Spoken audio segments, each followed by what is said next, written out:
समयाना में जितना भी चाचा भैया छोट भाई माता बहन जुटल बनी जरा के प्रभु जी अगर दोनों हाथ दिले हुए हैं एक बार तनी दोनों अपन हाथ खड़ा कर दी तो सब है हमारा संग हमारा ढोलक वालू भैया का पुरान परिचित बड़े बड़े के नाम भुला नहीं तो गीत जब हुई तो तन में ताली बजाते कैसे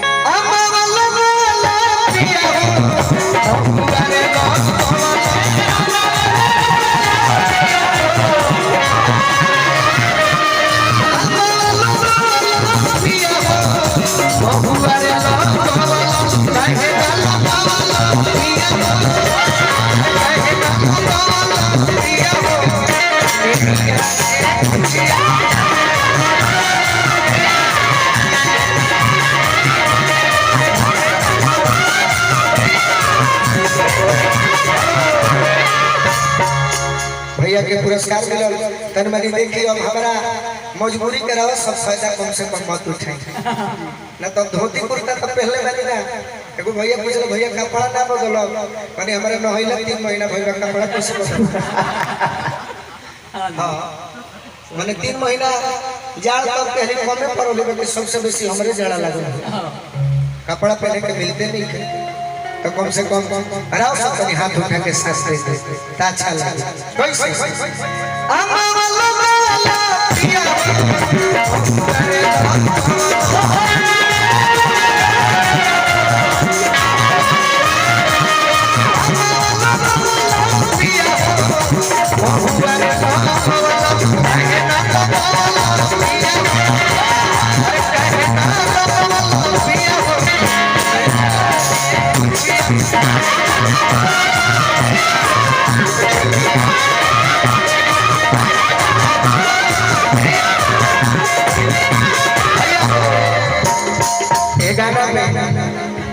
एगो भाव भी हम कहले रहले यही धरती के भोजपुरी के शेक्सपियर जो हल गई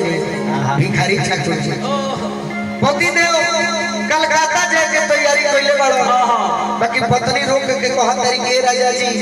रवा बाहरा मत जाई रवा द्वार पर हो के पुआरा बाहर न त हमरा बुझाई के रवा रुपे बाहर पे बाकी पति देव 2 मिनट खातिर कहत कैसे प्यारी हो सके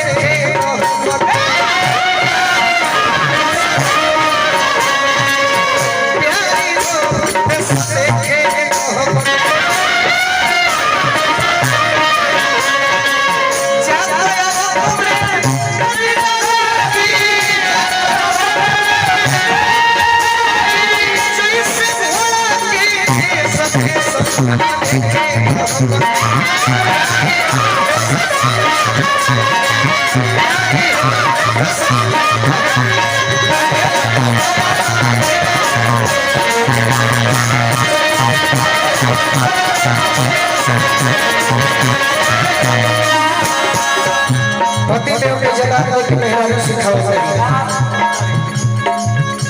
निमिए हो घरवा निमिए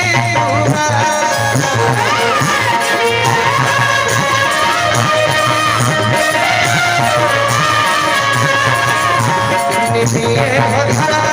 निमिए हो घरवा निमिए हो घरवा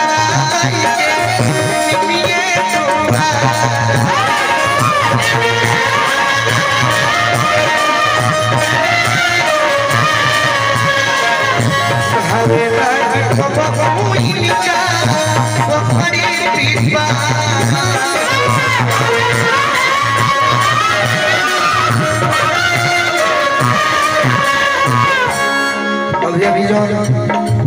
बड़का भाई हमरा के सुना रही तो हमें उठे में ना पहुंच पाई एक खातिर धन्यवाद हमरा अरविंद भैया की संगे बनी नाम बनी अच्छा डॉक्टर साहब कौन चीज